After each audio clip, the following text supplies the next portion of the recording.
สบายดีพี่น้องปงปายเนาะผู้เบิ่งผู้ฟังทั้งหลายเออ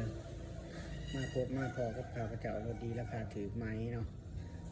ปากเสียให้เลยพี่น้องรถมือสองเนาะไอ้ที่ยังท่านใดรถไปขี่ปีใหม่ปีเหมือนเนาะราคาถือ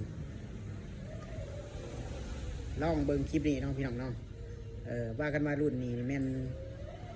ใส่ทนทานนานปีเนาะมาเบิ่งกันเลยเนาะ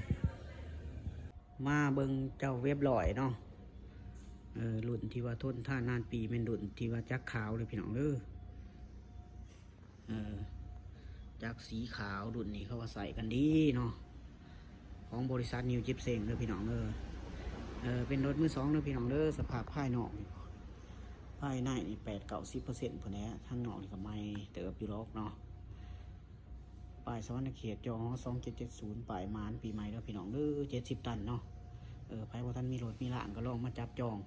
มาเบิ่งมาหาอะไรเด้อพี่น้องรถอยู่ปากเซ่เฮาที่สำคัญรถนี้มีเอกสารครบเด้อพี่น้องเ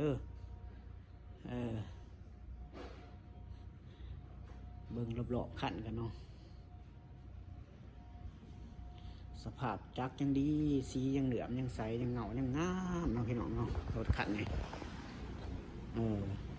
มาฟังเสียงจากกันเบิ่งสิเป็นแนวไร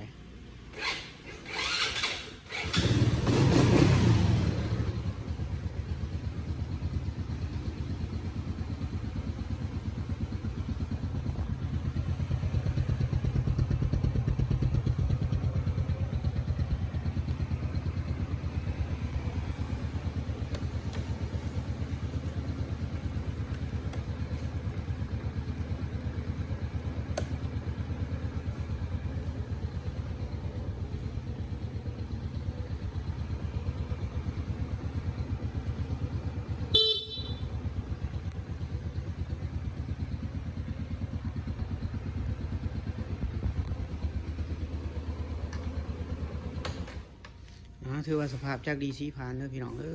เอกสารกระลอยเนาะใครสนใจก็ลองจับไปลองจองไปเบิ่งเนาะปีใหม่ปีเหมือนซื้อรถซื้อล่างไปขี่เนาะไปดินไปหัว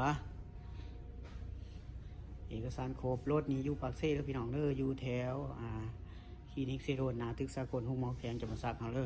สนใจก็ลองทักทายสวัสดีเข้ามาเบิ่งเนาะบ่ซื้อบ่หาบ่เป็นหยังพี่น้องฝากกดไลค์กดแชร์เลยพี่น้องบ่ซื้อบ่หาบ่เป็นหยังกดไลค์กดแชร์กดติดตามให้บัดเทื่อมีขันหนาไม่มีพี่น้องปอกปลายหรือว่าอายน้องอยากไหลเนาะ